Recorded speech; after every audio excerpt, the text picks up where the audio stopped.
Wapendwa, karibuni kwenye mafundisho yetu ya kujitambua. Jina langu Aaron Majaliwa Machinda Itungalo Ewabuchi.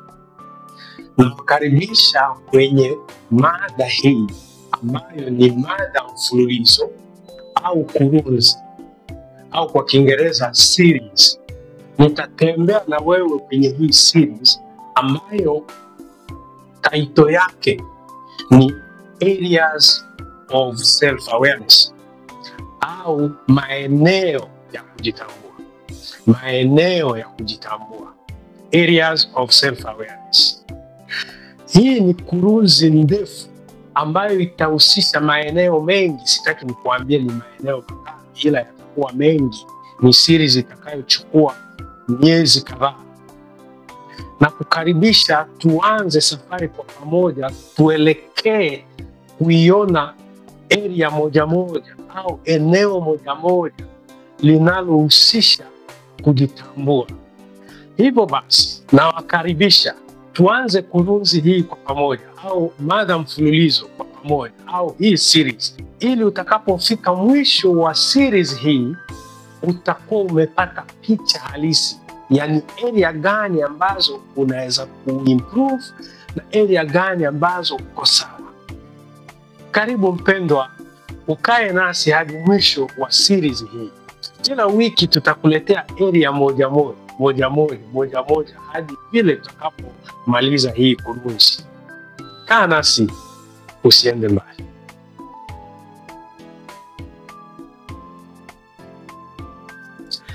Kujitambua kunahusisha kuelewa vipengele mbalimbali vya utu wa mwanadamu. Ili ujitambue, kujitambua kwenyewe tu kunahusisha vipengele vingi vya utu wa mwanadamu. Na utu wa mtu unahusisha maeneo mengi sana ambayo ni muhimu.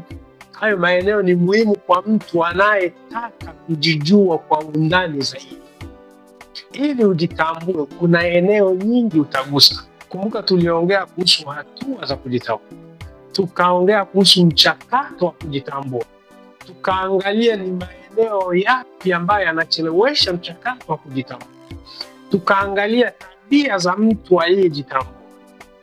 Na sasa kwenye hii kurunzi tunaangazia maeneo maalum ambayo yanamsaidia mtu kujitambua kwa haraka au yanamfanya mtu ajikute anazunguka bila kusonga mbele.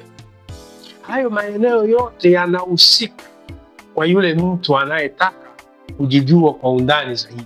Na hayo maeneo yanahusisha utu wa mwanadamu. Maeneo ni mengi, tutakutajia baadhi tu kama vile dondoo, na miongoni mwa hizi dondoo tutakava nyingi kwenye video zitakazokuja, ila hatuwezi kumaliza eneo zote za mtu kujitambua. Tutataja baadhi tu, na zile baadhi ambazo tunaweza kutaja ni kama vile kujitambua kwenye eneo la kimwili au physical area, eneo la kiakili au cognitive area, eneo la kihisia au emotional area, eneo la kiroho au spiritual area, eneo la kiafya au health area, eneo la kijamii au social area, eneo la kiutu moral area, eneo la kimaadili au ethical area, eneo la kitaaluma professional area, eneo la kifedha na msumari utawekwa financial area, eneo la kiasili cultural area, eneo la kiuhusiano relationship area, na maeneo mengine mengi tutakuja kuyaeleza moja baada ya nyingine. Hii ni kurunzi ndefu ambayo itachukua miezi kadhaa kukava hizi area zote, lakini kila wiki tutakuleteni eneo moja. Tunaeleza hilo eneo, tunawaachia nafasi ya kuuliza maswali, halafu wiki ijayo tunaendelea na eneo. Na kadri tunavyoendelea kueleza hayo maeneo, ndipo tutaendelea kufunuliwa kuelewa maeneo mengine yatakayojitokeza pengine katika kuongea. Haya niliyoyataja ni maeneo makubwa ambayo ukijielewa kwenye hayo maeneo unaanza kuwa mtu aliye na utu wa kujielewa. Kumbuka kuna pia area ya kiutu au moro, hilo eneo pia litaelezwa kwa kirefu. Kujitambua ni mchakato unaohusisha maeneo haya yote tuliyoyasema na mengine ambayo hatujataja hapa, ila yatakuja kwenye kurunzi. Kila eneo lina umuhimu wake na linachangia kwa pamoja kumfanya mtu ajijue kwa undani zaidi na kuchukua hatua za kuboresha maisha yake. Utakapopata nafasi ya kuelewa haya maeneo yote, ndipo utaanza kupata fursa ya kuelewa haswa maisha yako.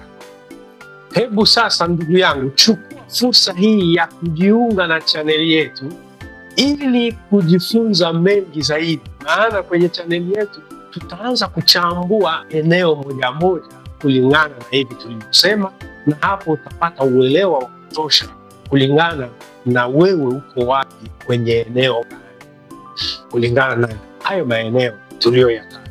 Hivyo basi, chukua fursa ya kujiunga na chaneli yetu ili uendelee kuelimika zaidi, ili uwe wa kwanza kuona mafundisho yetu yakiwa kila Jumamosi.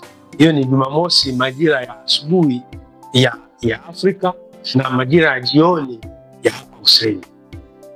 Usiende mbali, kaa kwenye chaneli yetu ili tupate kujifunza mengi zaidi. Na kama Kiswahili changu kinakupa taabu, basi niandikie kwenye comment ili niongee Kiswahili gani, maana mimi naongea Kiswahili cha nchi nyingi. Nchi zote zinazoongea Kiswahili mnaweza kuongea Kiswahili chao kwa accent ya pale, maana nimeishi kwenye hizo nchi karibia zote zinazoongea Kiswahili. Kama Kiswahili changu kitakuwa kinakucomplicate, unaniandikia pale. Kama kinakuletea mushkil hauelewi juu, unaniandikia, ninaongea kwa ile lugha ambayo utaelewa zaidi. Jiunge pamoja nasi kwenye safari hii ya kuchambua maeneo ya kujitambua, areas of self awareness, ili tuende na hii series, tuende na hii mada mfululizo au hii kurunzi hadi mwisho, na tuweze kujifunza mengi sisi sote kwa pamoja. Asante sana, tuendelee kujitambua.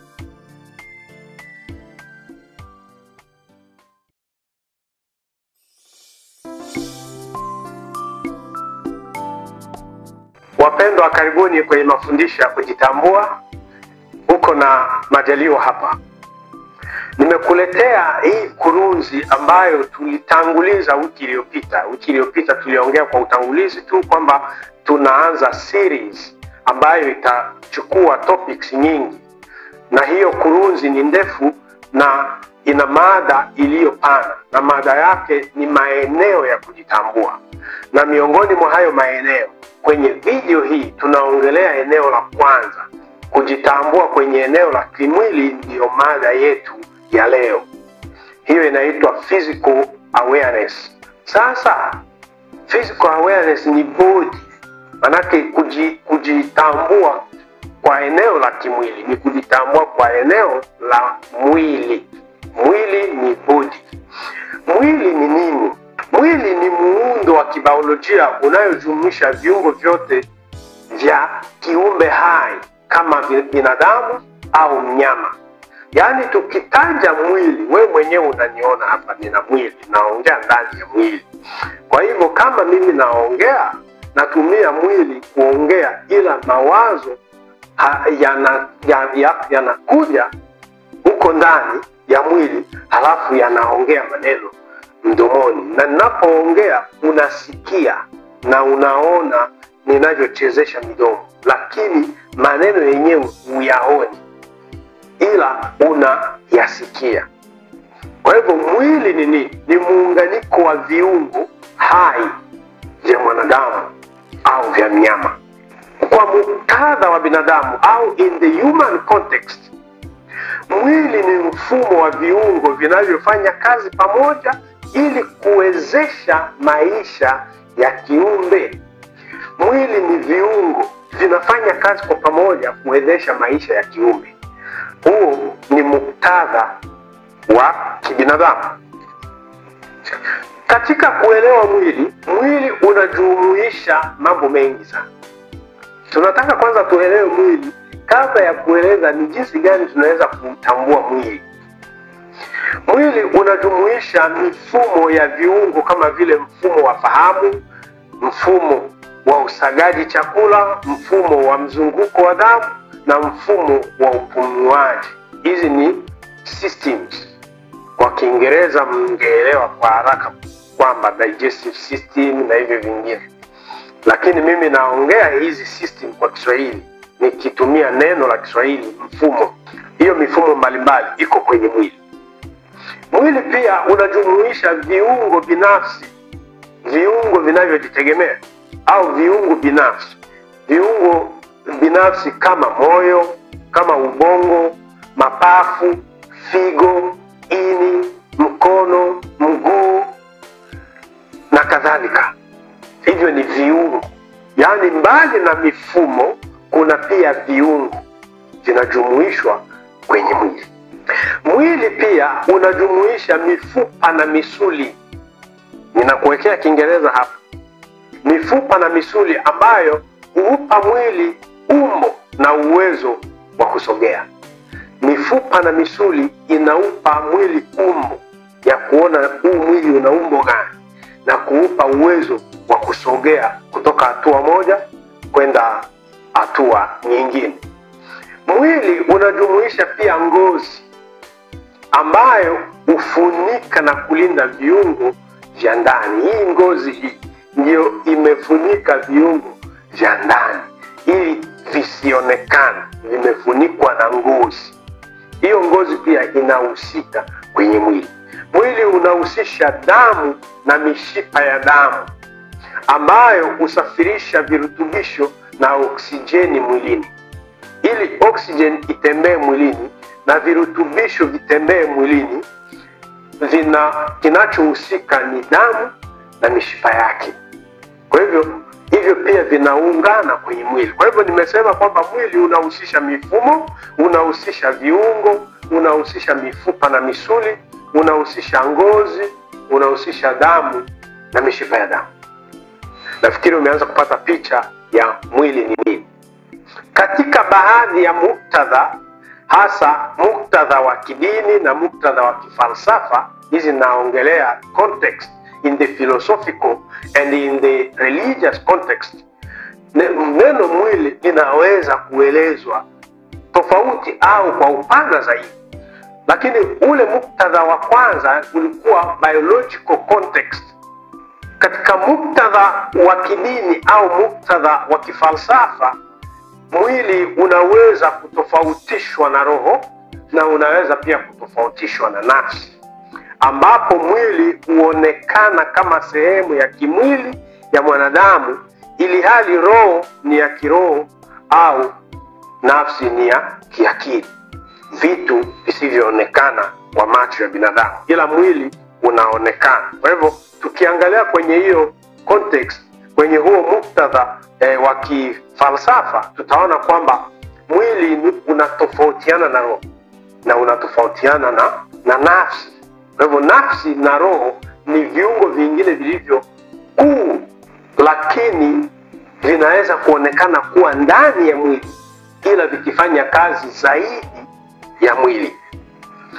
Sasa kwa upana, kwa uchache huu ambao tumepata kuelewa nini maana ya mwili au mwili ni nini, kwamba una vitu vingi vinavyokuja pamoja mpaka na ngozi iko juu, na si ngozi tu, huo mwili tunaufunika pia na nguo ili tupate kajoto au tuweze kujistiri.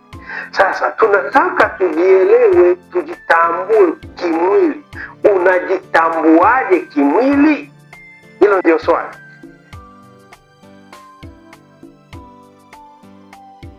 Kujitambua kimwili ni ule uwezo wa wewe kufahamu mwili wako na kufahamu hali ya huo mwili, kufahamu afya ya huo mwili, na kufahamu hisia za huo mwili.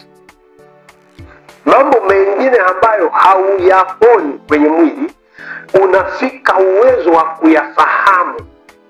Huko ndiko kujitambua kimwili.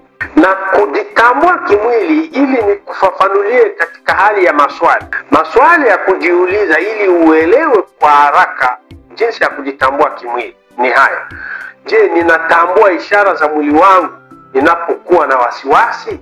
Mwili wangu unajibu vipi kipindi mimi nina wasiwasi? Je, moyo unaenda mbio mbio, au ninaanza kushindwa kupumua, au ninahisi kiu wakati nina wasiwasi?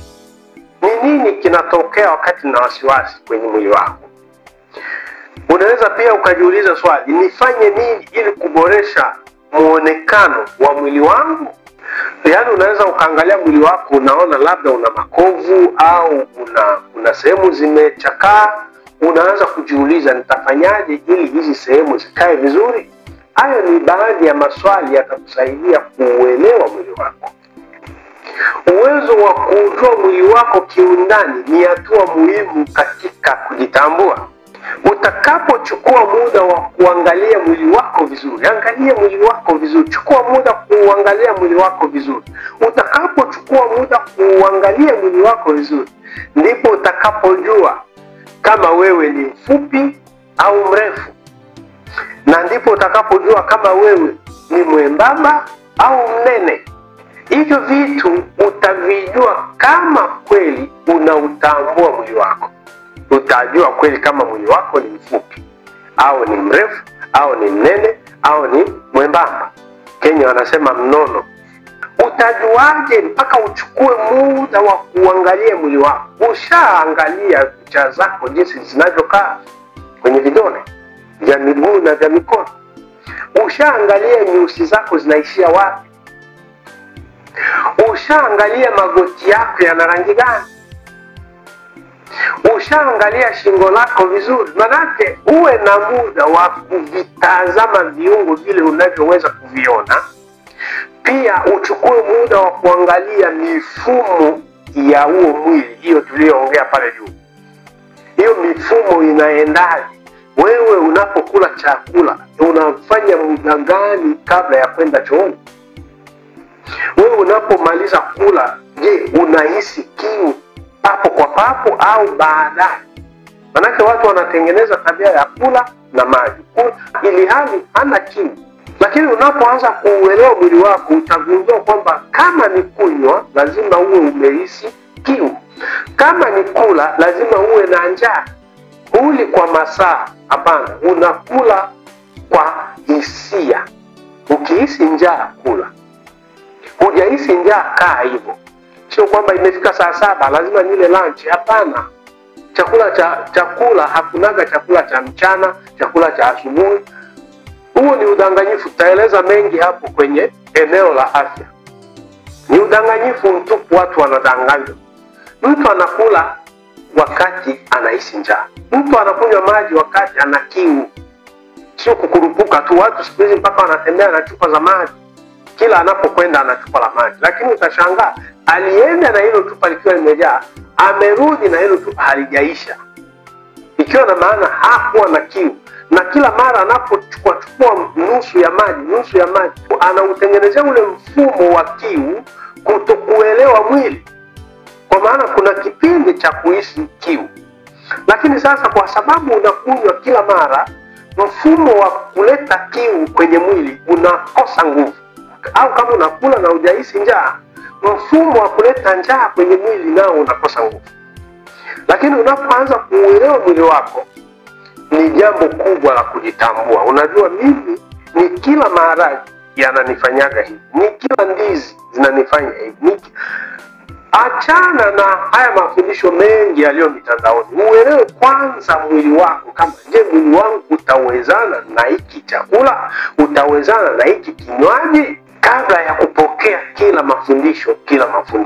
Kwa hivyo unapochukua muda wa kujua mwili wako, mifumo yake, viungo vyake, mifupa na mishipa, ngozi yako ni gani, na damu na mishipa yake, utaanza kupata picha ya kujua ni jinsi gani unavyotakiwa kuenenda. Kwa wale wanaofahamu mwili wao vizuri, hawatauchukua.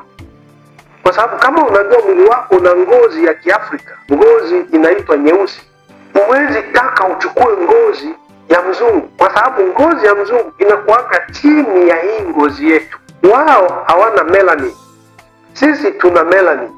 Ina maana ngozi yao iko chini. Ukichubua sana, hii melanin itaondoka, unabaki na ngozi ya mzungu. Manake umejipunguzia uwezo wa kitu ambacho kinakuletea ulinzi kwenye mwili. Ngozi inalinda viungo.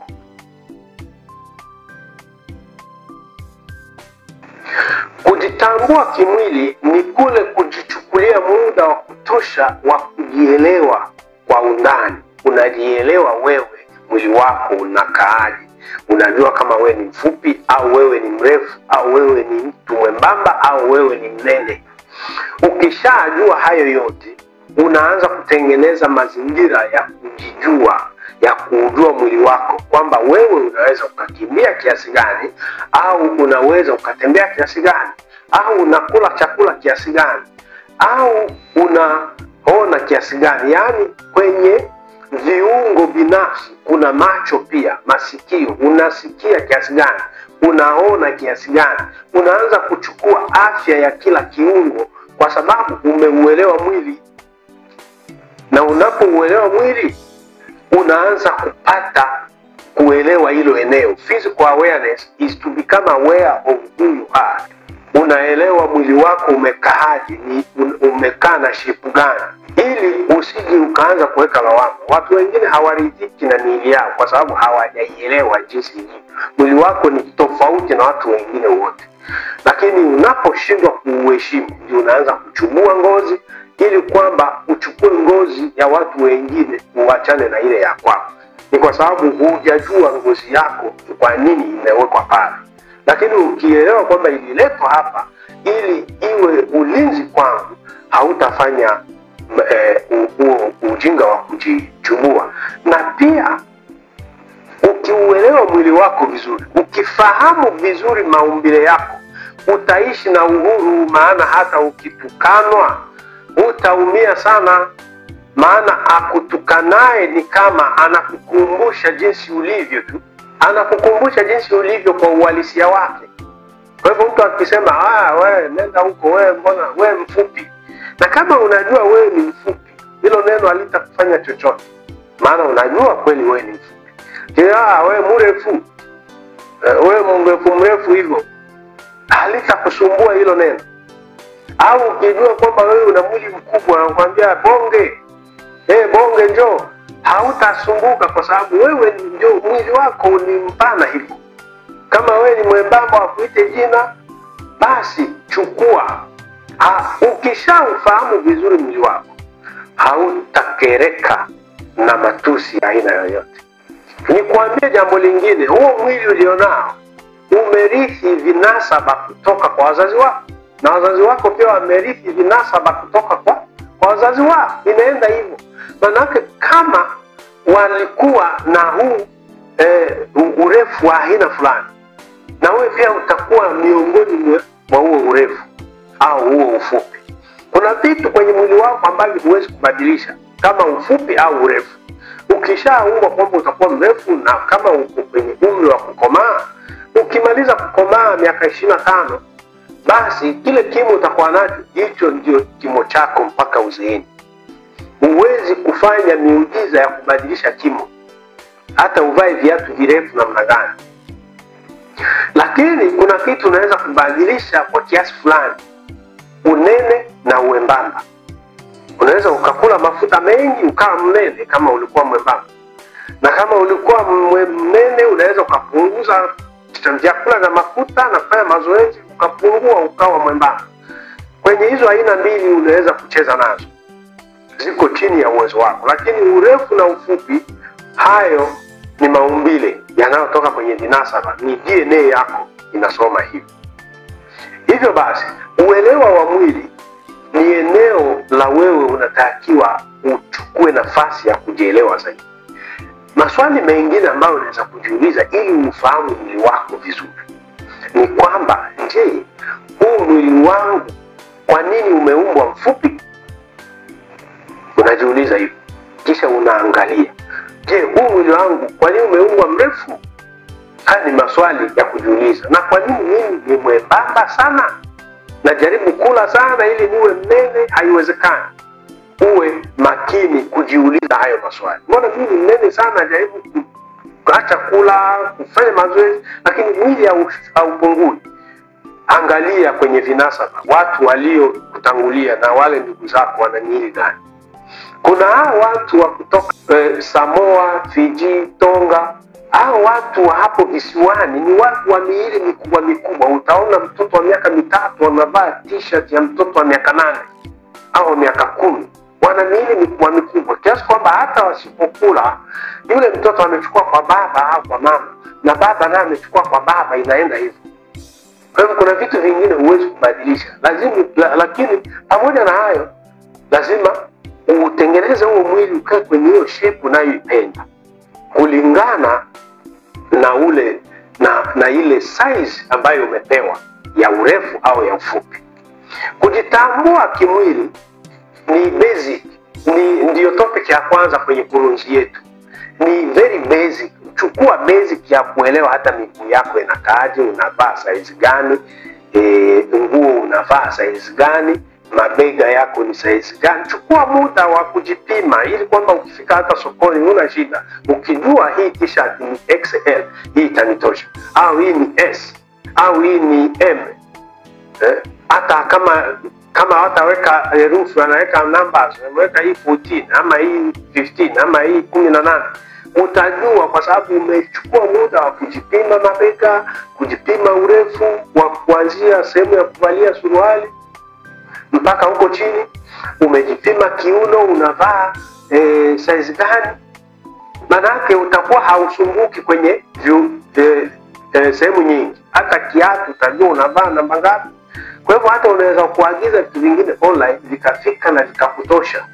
Wale ambao wanaagiza vitu online vikakosa kuwatosha ni wale wasiofahamu vizuri miili yao, maana hawajachukua muda wa kujifanyia vipimo wenyewe. Hata kujua kilo zako, lazima ujue una uzito kiasi gani.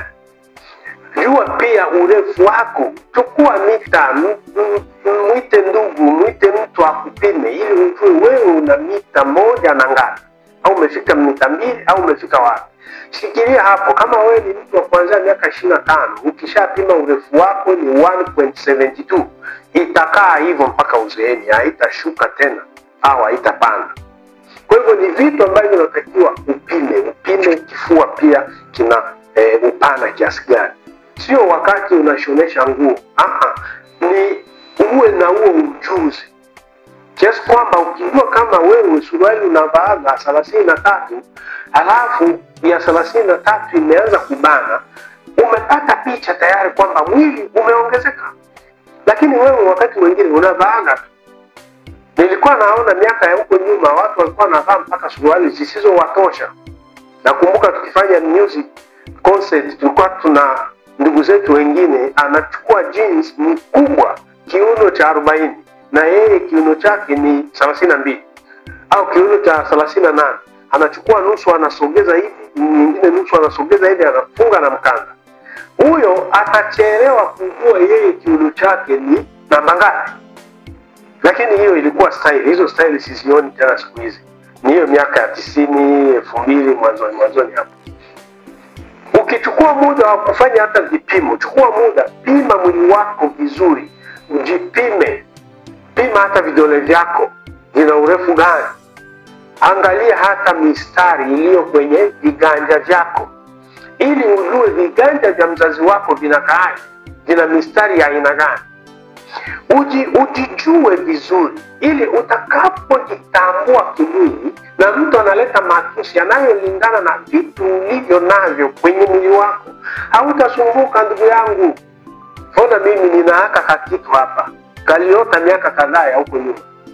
Sasa mtu akiniambia wewe mbona una kitu karibu na jicho, sitashtuka, maana kako pale, najua kako pale.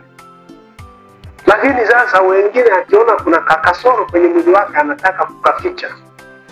Huko sio ungwana na huko sio kujitambua. Ukishajitambua, tafuta suluhu. Kuficha sio suluhu. Kwa hivyo hii ni mada ya kwanza kwenye kurunzi yetu, kujitambua kwenye eneo la kimwili. Chukua muda kuuelewa mwili wako vizuri na matokeo yake yote, ili ufahamu wakati wa kula, wakati wa kulala, ni miayo ya aina gani unayopataza wakati unataka kulala. Utajua hayo yote na utaanza kusoma dalili za mwili wako kila wakati unapokuwa hata na watu wengine. Utakataa vitu kwa sababu unajua mwili wako hautarespond vizuri kwenye hivyo vitu, na hapo utakuwa umeanza kujitambua na utaanza kujenga kujiamini. Utajenga kujiamini kwa sababu unaujua mwili wako. Unajua ninaweza kutembea dakika 30 bila kupumzika. Unajua ninaweza kukaa chini kwa masaa kadhaa. Unajua uzito wako, kusema hiki kiti hakita support uzito wangu. Maana utakuwa umejijua kimwili kwa ujumla katika kujipima vile vipimo vyote na kujua viungo vyako jinsi vinavyokaa, jinsi vinavyofanya kazi. Na katika kujua mwili wako utakuwa umetengeneza eneo la kwanza katika maeneo ya kujitambua. Kaa nasi, subscribe kwa chaneli yetu ili uendelee kujifunza zaidi haya maeneo ya kujitambua katika kurunzi yetu ya mada mfululizo. Asante, tuendelee kujifunza.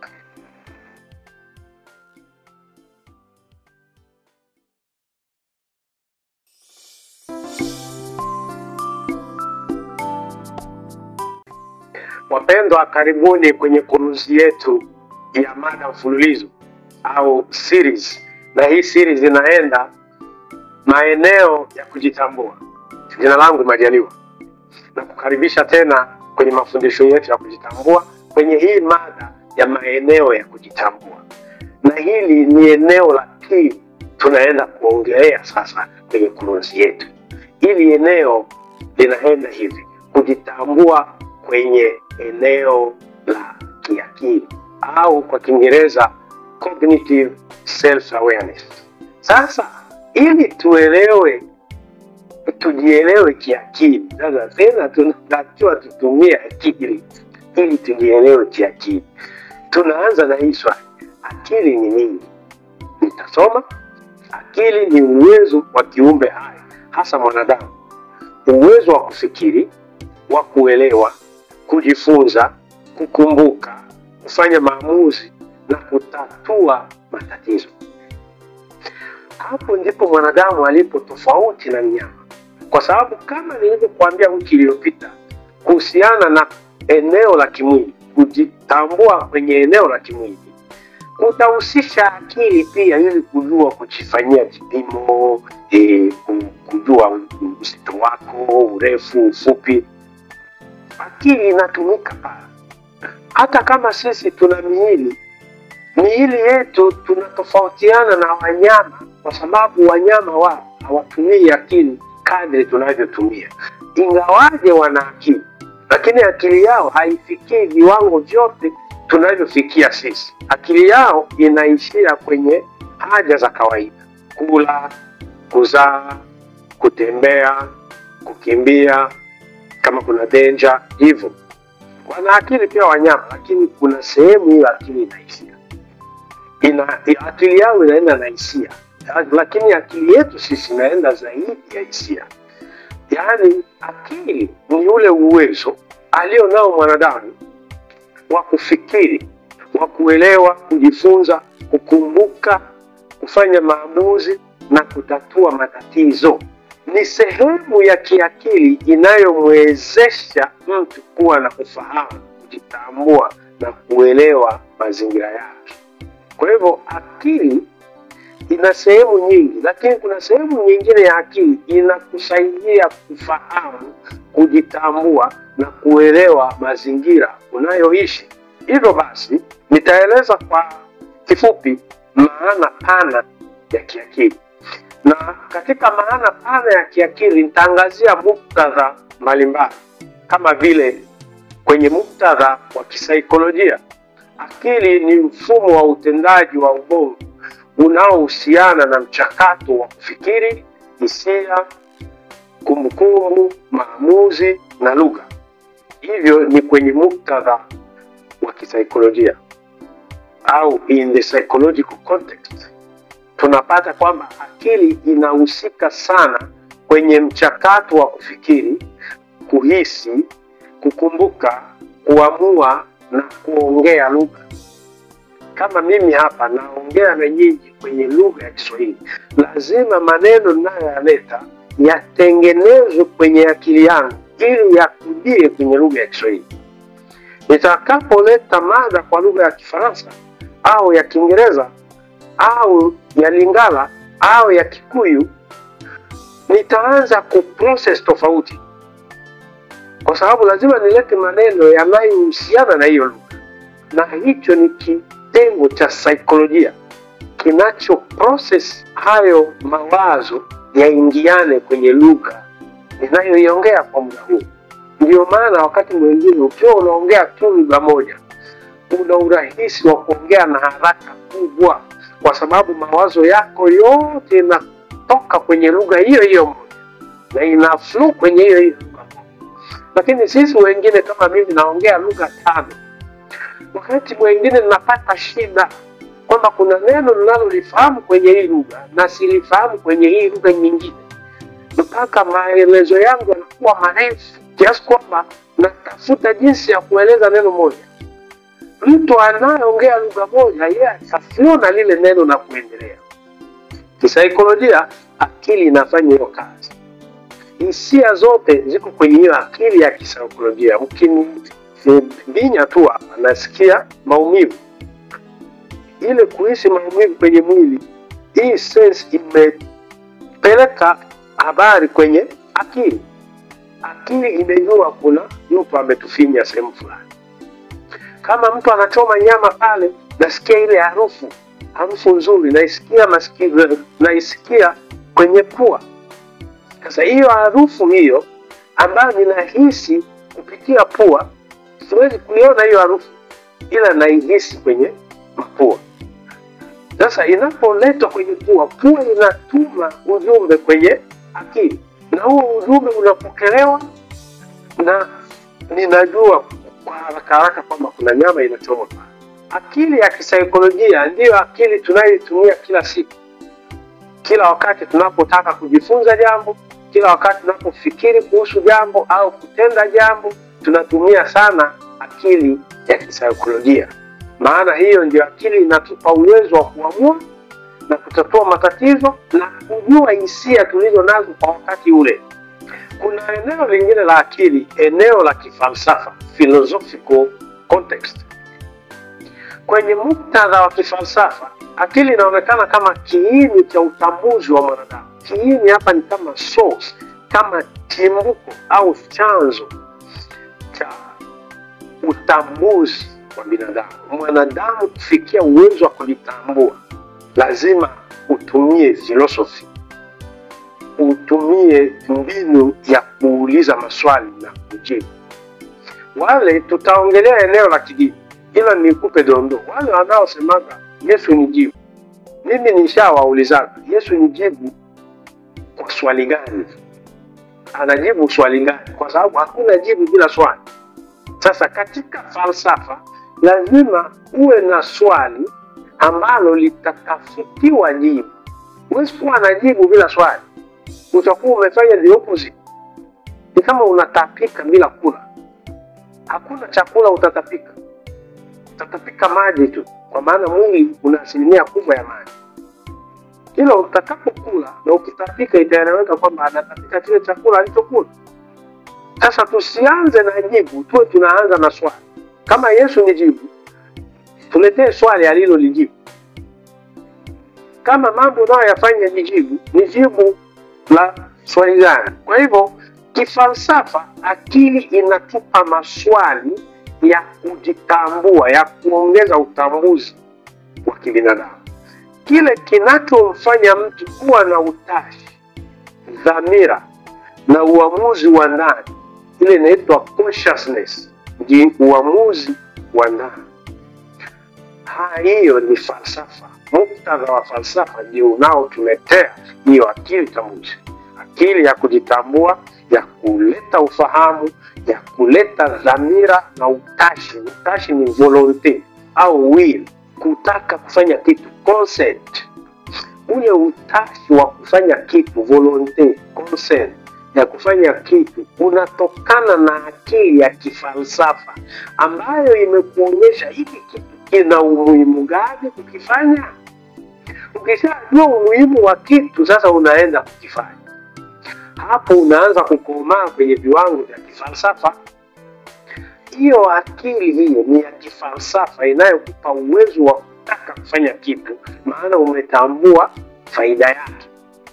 Falsafa huuliza maswali kama vile akili ni nini, kama hili swali nililokuuliza.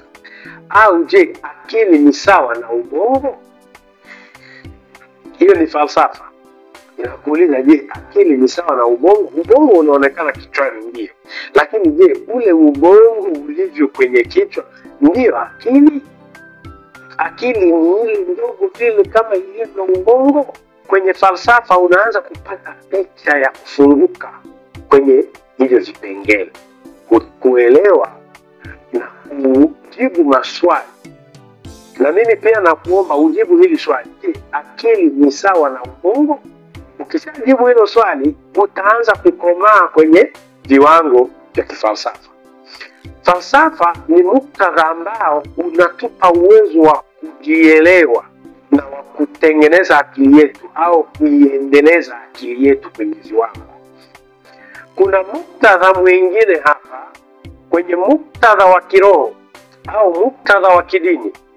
Akili huweza kuhusishwa na roho au nafsi, ikimaanisha uwezo wa ndani wa kuelewa mema na mabaya au kuelewa mambo ya kiroho. Kwa hivyo kwenye muktadha wa kiroho, akili ni chombo au tool ambayo inatusaidia kuyajua mema na mabaya. Kwa hivyo akili ndio ina process kujua hili ni jema na hili ni mbaya. Kwa hivyo akili kwenye uwezo wa kiroho inatupeleka kuyajua mema na mabaya, mema na mabaya. Lakini kumbuka, kwenye video nyingine tuliongea kuhusu hasi na chanya, tukaleta mfano wa betri. Hata haya mema na mabaya yote tunayahitaji. Ndio maana akili ina process kwenye muktadha wa kiroho. Akili zetu zina process kujua haya ni mema na haya ni mabaya, na wakati mwingine hiyo akili inataka tufanye mabaya. Kwa hivyo kwa sababu ina uwezo wa kujua mbaya na jema, inatupeleka mahali husika.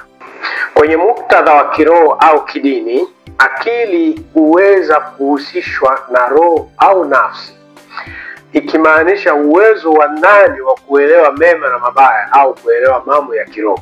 Kutofautisha mema na mabaya inatokana na akili ya kiroho, ile inayozamilia kupambanua mema na mabaya. Mema na mabaya ni kama ile ya hasi na chanya.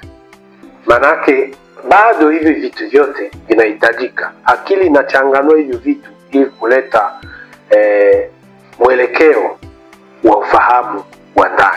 In the general context au kimuktadha, tunaposema mtu ana akili nyingi, tunamaanisha nini? Tunamaanisha huyo mtu ana uwezo mkubwa wa kuelewa mambo au wa kutatua matatizo. Na tunaposema mtu hana akili, ni kusema kwamba anafanya mambo bila kufikiri au anafanya mambo kwa upumbavu. Narudia tena hapo. Tunaposema mtu ana akili nyingi, tunamaanisha ana uwezo mkubwa wa kufikiri na kuelewa mambo, au na tena ana uwezo mkubwa wa kutatua matatizo. Na tukisema mtu hana akili, tunamaanisha huyo mtu anafanya mambo bila kufikiri au kwa upumbavu. Hivyo basi, muktadha wa akili ndio unatofautisha mwanadamu na mnyama. Vipengele vya akili. Wacha tuendelee kuelewa kwanza akili kabla ya sisi kuchambua mtu mtu anajitambuaje kiakili? Vipengele vya akili. Cha kwanza, kwenye vipengele vya akili tunaona uwezo wa kufikiri na kuelewa, uwezo wa kukumbuka, uwezo wa kujifunza, uwezo wa kuamua na uwezo wa kudhibiti hisia, self control. Mtu aliye na akili iliyojitambua ana huo uwezo. Hivyo ndio vipengele vyake vinavyoonyesha kweli huyu mtu ana akili, kwamba ana uwezo wa kufikiri na kuelewa, na ana uwezo wa kukumbuka mambo ya jana, ana uwezo wa kujifunza jambo jipya kwenye makosa aliyofanya, na ana uwezo wa kuamua, wa kuleta maamuzi chanya, na ana uwezo wa kudhibiti hisia. Kudhibiti hisia sio jambo la kawaida. Sasa tukishaelewa akili kwenye hivi viwango vyote, kujua akili ni nini na kuchambua hivi tulivyochambua, tunaenda moja kwa moja kuongea kuhusu kujitambua kiakili. Kujitambua kiakili ni eneo linalohusisha kuelewa jinsi mtu anavyofikiri, mitazamo yake, na jinsi anavyohifadhi taarifa. Hiyo ndiyo njia ya kujielewa au kujitambua kiakili. Manake kujua jinsi mtu anavyofikiri, kujua jinsi anavyofanya maamuzi, kujua jinsi mitazamo yake ikoje, manake mitazamo ya mtu inaelekeana na akili yake, na ni jinsi gani anavyohifadhi taarifa anazozipata na kuzichakata. Maswali ya kujiuliza kwenye kiwango hiki cha utambuzi ni kwamba, je, nina tabia ya kufikiri kwa kina au kwa juu? Unapojiuliza hilo swali utapata jibu. Kama wewe unakuaga na mafikiri ya haraka haraka au unachukuaga muda kufikiria ili kuelewa zaidi. Ukishajibu hilo swali utaanza kupata picha kwamba kweli akili yako ikoje, inajitambua kweli au ni akili ya twende tu. Swali lingine ni mawazo gani yanayoongoza maamuzi yangu? Lazima ujiulize hilo swali pia. Ni mawazo gani yanayoongoza maamuzi yangu? Kama maamuzi yako yanaongozwa na mawazo gani? Je, ni mawazo ya hasira au ni mawazo ya kukurupuka au ni mawazo yaliyoandaliwa na kuchujwa? Hilo ni swali lingine unalotakiwa kujiuliza. Na kujiuliza tena swali la kwamba, je, ni vitu gani vinavyonifanya nichukue muda wa kufikiri?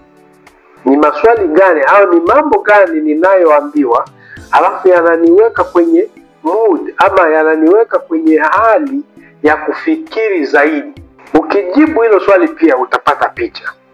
Kwa hivyo uwezo wa kufikiri kwa kina ni utambuzi unaohitajika kwenye maisha ya mtu aliyetimamu. Kama wewe ni mtu timamu, lazima uwe na muda mwingi wa kufikiri kuhusiana na jambo. Usilifanye kwa haraka. Wakati mwingine unaweza waongea mwenyewe.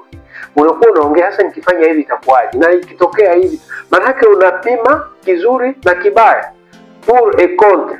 Na pia unaangalia matokeo yatakuwaje kwenye mambo ambayo unataka kufanya au unaoyafanya. Ule uwezo wa kufikiri kwa kina ndio utambuzi unaohitajika kwenye akili ya mwanadamu aliye na akili timamu. Mara nyingi tunafikiri kwa juu na kuanza kutenda kiasi kwamba matendo yetu hayajabobea kwenye mambo tuliyotakiwa kuyafanya. Tunafanya kwa juu kiasi kwamba matendo yetu hayajabobea. Matendo yetu yanakuwa hayajabobea kwenye jambo ambalo tulitakiwa kulifanya. Tunajikuta tumefanya kwa sababu hatukuchukua muda wa kutosha wa kufikiri. Tumia akili. Shida ni kwamba wengi wetu tunatumia akili ya juu. Tunaitumia kwa kiasi kidogo sana, mpaka tunakuja kushangaa tulishafanya jambo kwa sababu hatukuchukua muda mwingi wa kuangalia lile jambo litatufikisha wapi. Kwa hivyo unapofanya mambo juu, utatenda tu kwa kiasi na mambo yako yatakuwa hayajabobea kwenye yale ambayo ulitaka kufanya. utafanya kwa nusu. Kwa mfano, mtu ambaye ameingia kwenye chumba cha mitihani, amepewa karatasi ya mtihani, anaambiwa soma maelekezo kabla ya kujibu maswali. Yeye anaenda mara moja kwenye maswali, anaona hili swali jepesi sana na anaanza kuweka majibu. Kumbe hapo juu wamemwambia sio kuandika jibu. Maelekezo ni kwamba uchague jibu, ulichoree kistari. Yeye kuliko kuchora kistari anaenda kuweka tiki. Kwa nini? Hajasoma maelekezo. Wengi tunafanya mambo bila kuchukua muda wa kuyasoma, na wengi tunakurupuka kufanya vitu, baadaye vikishatokea vibaya ndipo tunaanza kupata picha ya kuona sasa hii ilikuwaje. Unaporudi na haukusoma pale juu. Pale juu walikuwa wanasema kwamba chagua vitu visivyohusiana na hembe, kisha wanakutajia pale. Kumbe wewe haukusoma pale, unaona vyote vinahusiana na hembe, au unaona vyote havihusiani. Lakini utakaposoma pale juu wanasema uangalie kisichohusiana, kitu kimoja. Unaona kuna vitu vinne, vyote vinahusiana. Kumbe kuna kimoja kisichohusiana. Kwa hivyo kusoma maelekezo kunakupa fursa ya kupata picha ya kitu unachokifanya. Nikupe mfano mwingine. Mtu anataka kuwekeza pesa zake kwenye kampuni ya online, na yeye hajachukua muda kuelewa jinsi ya kuwekeza, jinsi ya kuinvest. Mtu anakurupuka. Mfano nikupe, mtu anataka kuwekeza pesa zake kwenye kampuni ya online investment, na yeye hajasoma kwa kirefu jinsi ya kuinvest, jinsi ya kuwekeza pesa. Hajachukua muda wa kusoma. Huyo mtu atatapeliwa, huyo mtu hatapata faida, kwa sababu ataweka pesa pale, baada ya muda fulani anaona hiyo pesa haikui, imekaa vile vile, imepanda $2 ama 3 tu. Anasema kumbe walikuwa wananidanganya. Hajachukua muda wa kusomea mambo ya kuinvest. Chukua muda wa kusoma. Mbona kabla ya kuwa muuguzi au nurse mtu anasomea kwanza? Wengine mpaka miaka 2, miaka 3, miaka 4 unasomea uuguzi au nursing mpaka ufikie sasa kuanza kufanya hiyo kazi. Lakini wewe unataka upate faida kwenye investment ambayo hujachukua hata wiki moja kusomea. Kwa nini mtu asijifunze kuwekeza kabla ya kuanza kuhatarisha pesa yake? Kabla ya kuhatarisha pesa yako, jifunze kuwekeza. Chukua hata wiki moja au wiki 2, soma kila kitu kinachohusiana na kuwekeza. Kama ni kuingia mtandaoni, ingia, soma, sikiliza video za watu wanaofundisha mambo ya kuwekeza kwa ile lugha unayoielewa. Video zipo, na kwenye ile platform ambayo unataka kuwekeza, waombe wakuletee hivyo, wakuletee hizo document kwa ile lugha unayoielewa, watakuletea. Chukua muda wa kujifunza ili uelewe unaenda kuingia kwa kitu gani. Utakapokuwa investor utakuwa na knowledge, utakuwa na ujuzi wa kutosha wa kujua kuinvest. Kadri mtu anavyotaka kuwa muuguzi anasomea, anapotaka kuwa daktari anasomea, anapotaka kuwa mwanasheria anasomea. Kwa nini wewe usisomee? Ni kwa sababu gani? Una maamuzi ya juu. Unataka kufanya maamuzi ya juu na kupata faida kwa haraka. Matokeo yake unapoteza hata kile ulicho nacho. Tusipokuwa na uwezo wa kutumia akili katika hali ya kujitambua, tutajikuta tunafanya mambo ambayo yanatushtusha sisi wenyewe. Tunashangaa mpaka tunajiona aibu, mpaka tutajiuliza ni sisi tuliofanya hiki. Kwa sababu gani? Ni mambo tumekurupuka kuyafanya bila kuchukua muda wa kutosha wa kuyatafakari. Kumbuka, akili yako ukielewa jinsi inavyofanya kazi, hautakuwa mtu wa kufanya vitu kwa haraka. Utachukua muda, uchukue muda wa kuangalia jambo. Kuna njia 3 zinazokuwezesha kujitambua kiakili. Ili ujitambue kwa wepesi kiakili, unaweza kufanya njia hizi 3. Njia ya kwanza ni kujiuliza maswali. Lazima uwe na muda wa kujiuliza maswali kabla ya kufanya jambo, na swali hizo ziwe swali zilizo wazi, open-ended questions, ambazo zitakupa uwezo wa kuleta jibu ndefu.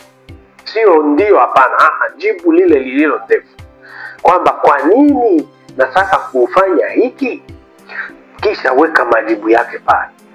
Mbona hiki kimetokea hivi? Ni nini kinaendelea hapa?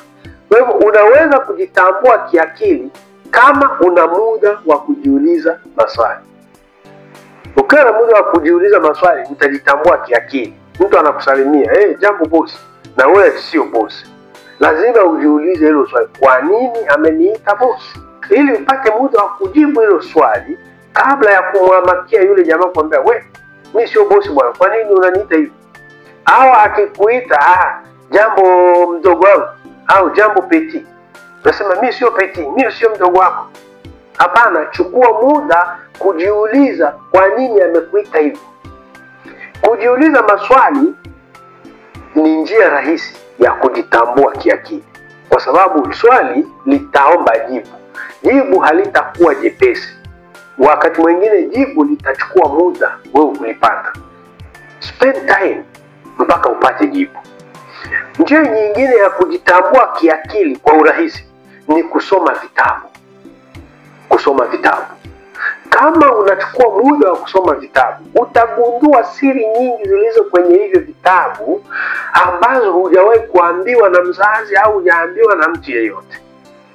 Hata mashuleni wakati mwingine mwalimu anakuja kufundisha kwenye hicho kitabu, ukichukua muda kukisoma utapata vitu vingi vilivyo ndani ya hicho kitabu ambavyo hata mwalimu hakufundisha. Hiyo ni njia nyingine ya kukuza uelewa, ya kukuza kujitambua kiakili. Soma vitabu. Tumia ile lugha unayoielewa. Soma vitabu. Unaposoma vitabu utaanza kuchanuka na kupata picha ya mawazo ya watu wengine na jinsi wanavyoiendesha biashara yao, jinsi wanavyokabiliana na changamoto na jinsi wanavyoendesha maisha kwa ujumla. Vingi utavipata pale kwenye vitabu. Kuna siri nyingi zimefichwa kwenye vitabu. Mimi nilisoma siri moja kwenye kitabu changu cha Mental Health, Social Work in Mental Health.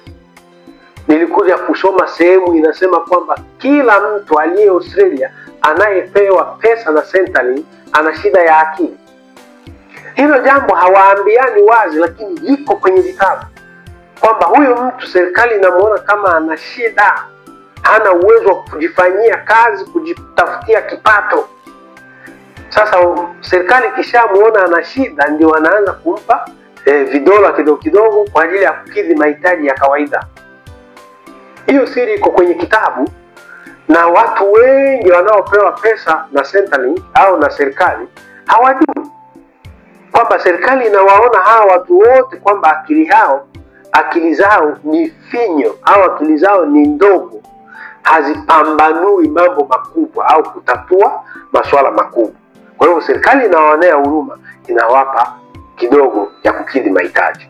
Na siri nyingi tu ziko kwenye vitabu mpaka utashangaa unawaza Yesu anayeongelewa kwenye hizi story na kuaga mzungu, kumbe ni mtu mweusi, na Israeli na kuaga kule Afrika.